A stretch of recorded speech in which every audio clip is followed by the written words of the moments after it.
Let's talk about the 7 bad habits that can actually ruin and wreck your liver. I have a lot of experience in this because I destroyed my liver with all the bad habits you can possibly imagine. So let's go to the first bad habit, and this is over-the-counter medication. Now, this goes beyond medication, and I'm not telling you not to take your medication, but all medication, especially over-the-counter medication, can really do some serious damage to your liver. And at the top of the list, we have Tylenol. Tylenol is very unique in that it's the #1 cause of acute liver failure out of all these other medications. So it's something to be aware of. And some people don't realize that and they're taking it routinely, and it's really bad. If you're on any over the counter medication or even medication in general, you should be taking something to protect your liver. And one thing that I recommend would be milk thistle. It has very unique properties to add protection and increase regeneration of the liver. The other protector for the liver, especially for Tylenol, is something called NAC. But milk thistle will also work. And also the question to ask is, why am I on this medication in the first place? Well, some of the other bad habits that we're going to cover will probably solve the problem of being on this medication in the first place. All right, number 2 is a sedentary lifestyle. And it's kind of strange because, like, why would not exercising or being active harm your liver versus other things that you do? Or let's say you're drinking alcohol, right? That's something that definitely destroys liver. But if you're sedentary, your diet might not be that great. Okay, so you're eating a lot of maybe junk foods or more calories, and you're probably not burning them off. And so if we just look at the cells, the input of fuel and then the burning that fuel up. If you're inputting too much fuel and you're not burning that off, there's a lot of damage that's created at the cell level. This is called oxidative stress. You can just think about this as rust. You can rusting out your body. And exercise burns off a lot of that fuel. That's like a buffering system for a lot of things, like disease. Exercise greatly strengthens the immune system. Exercise increases more oxygen throughout the body. Exercise also directly reduces stress that builds up. You can't avoid stress. So all day long, you accumulate stress. How are you going to get that stress out of your body?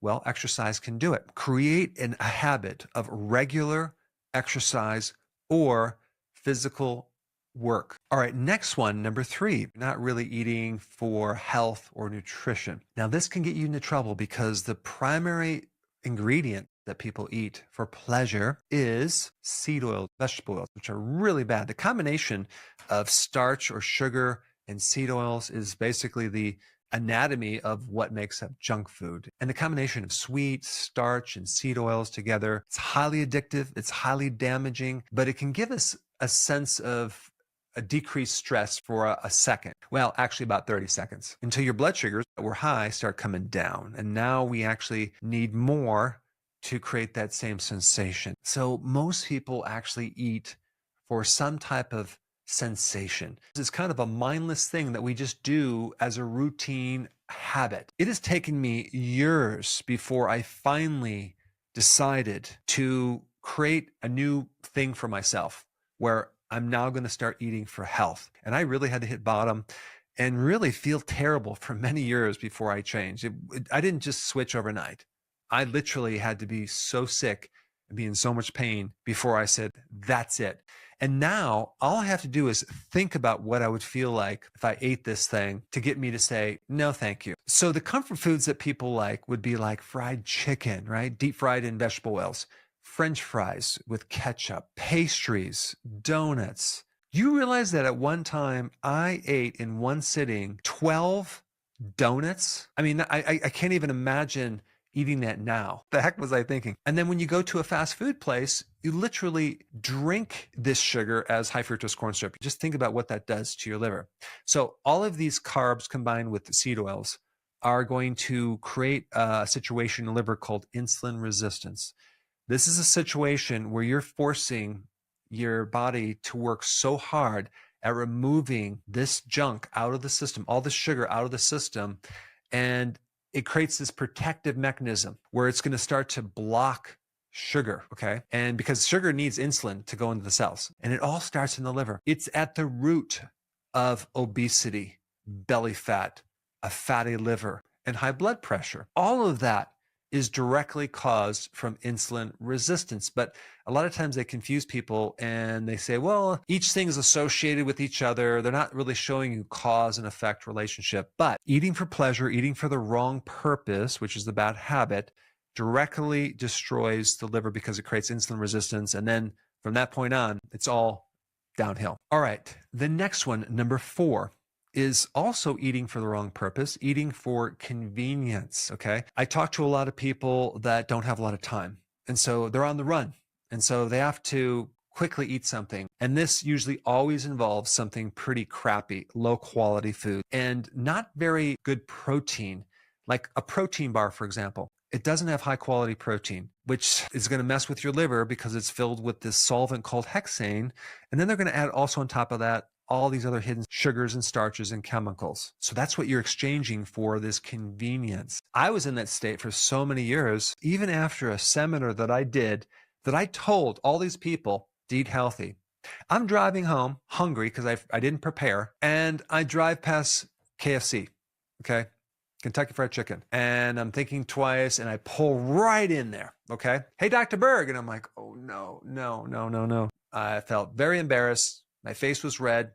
I quickly got my crispy fried chicken and left and hope I would never run into that person ever again. Of course, I sat in my car and I ate this chicken. It was delicious. It was amazing. All that MSG in there. I go home. I take a nap. I wake up 3 hours later with my eyes bloodshot, like feeling disgusted. Now, if I even drive past a KFC, just the smell of it makes me disgusted. So what you want to do is you want to prepare your meals. You want to plan out what you're going to eat and just do a little preparation. My wife and I, a lot of times, eat at different times. And so I'm cooking my own meals and I'm not doing this long recipe thing.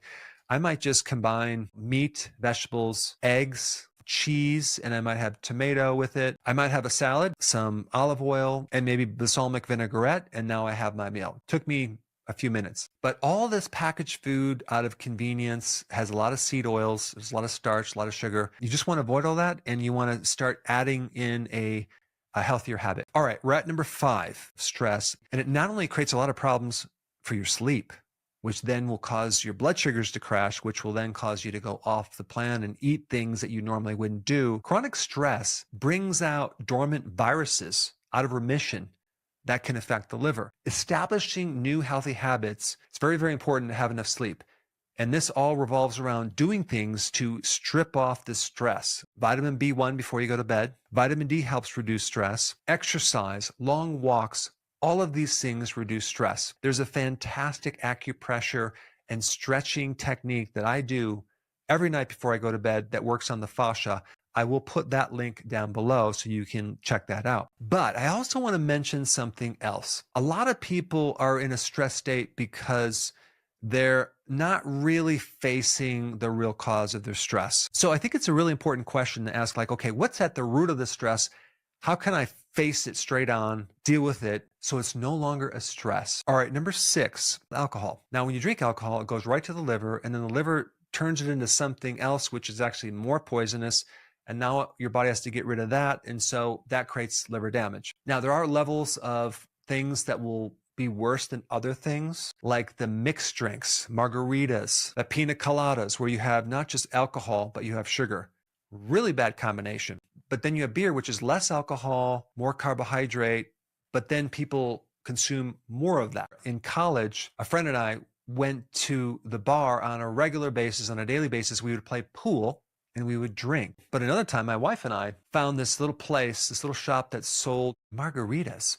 Yeah, and for a whole year, we would stop off after work and get a margarita. And it was one of those things where I realized, am I an alcoholic? I'm drinking every single day, a couple margaritas. And I felt great in the beginning. But then I started to feel more tired, more blood sugar issues.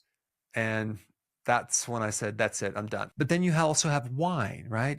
At least with wine, you have phytonutrients in there, or at least some. That's going to create a little bit of lessening of the damage of the alcohol. And it really depends on how much that you consume. But if you're drinking for health reasons, just realize there is no such thing. I'm not telling you not to drink. I'm just saying that if it's a regular routine, you might want to just do something to lessen that routine, to be more in control of when you consume it. You can also take vitamin B1, natural B1. That will help you prevent a hangover. All right, and number 7, vitamin deficiencies. So it's basically getting the key factors to help support the liver and help the liver work. We're talking about phytonutrients, and there's several foods that will give you more of that than others. Cruciferous vegetables, arugula, broccoli, all filled with phytonutrients that specifically help the liver detoxify. And I think you should consume those on a regular basis. Other things like salad with added garlic and onion are also really good for the liver, because what all that does is it helps give you antioxidants to protect the liver against all the inflammation going on. But also don't forget red meat, or even I like hamburger from grass-fed cows, or you can even do wild-caught fish. Super healthy for your liver. All right, so now that you know about these habits, I think it'd be really helpful for you to get the basics on exactly what diet you should consume. And for that information, I put it up right here. Check it out.